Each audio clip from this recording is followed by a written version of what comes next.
大家好，我是加油Mata. How's it going over there? I've been in America now for almost a year. I spent the better part of the first 2 years of COVID in China. And I have to say, I was pretty proud to be in China during that time. I was calling my friends back home and checking with the world outside of China.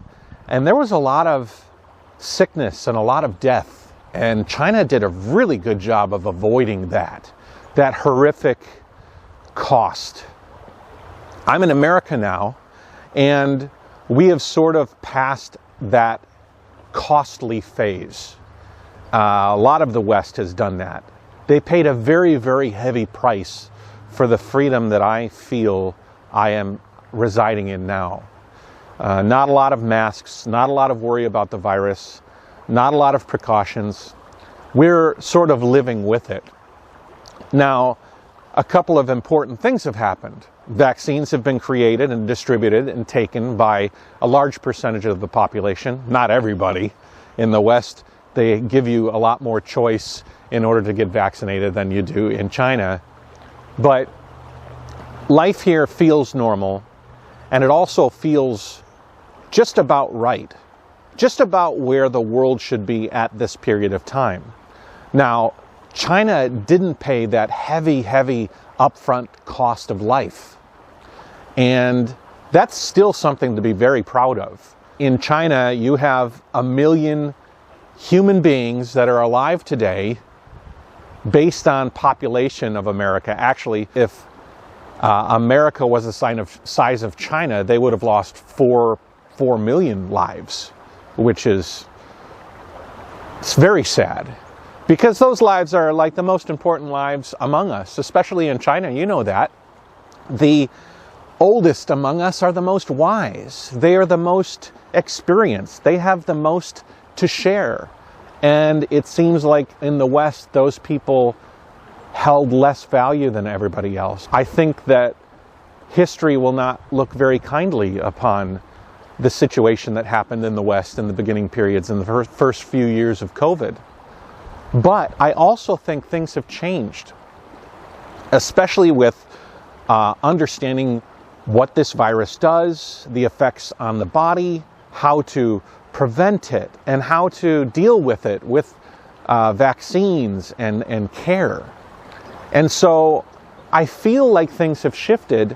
I keep talking with my friends who are in China, and they're sharing stories of similar types that they shared in the beginning phases of COVID, back when we really didn't understand the virus, when we were really trying to get everybody vaccinated, and when things were chaotic.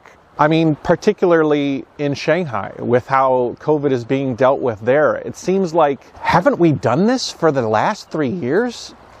And isn't China so on the ball? They have been on the ball with so many cases of little outbreaks here and there to control it in a way where you can kind of look and say, wow, China's doing a pretty good job. But in this case, the world is looking at China and saying, what is going on over there? Normally, I'm able to argue a lot of China's policies with my friends and family and the people I might disagree with about China here. I feel like I am a voice to help people understand China and how they might be doing things a bit differently, but they still work.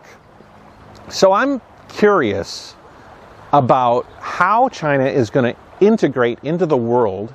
I always thought that zero COVID was an opportunity to become vaccinated, to become extremely prepared, and to get to you a point where you can move on and start opening up in a very controlled and organized and healthy way.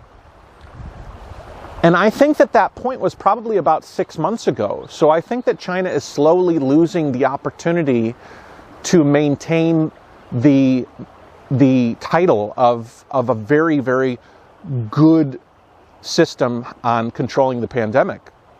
Every day that goes by and every day that you do whack-a-mole. Whack-a-mole is a game I played as a kid where you had to hit one head down and then another head would pop up. And so China is sort of going back to this whack-a-mole system.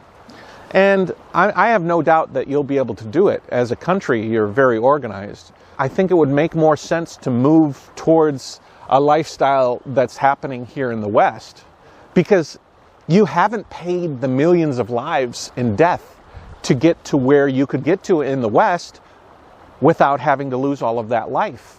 I think that you could create systems in place. China is very good at systems, but I think you could create systems in place to where you could safely start opening up and still know that you've saved all those lives, and that you can start integrating a little bit more fully with the world in a post-COVID world.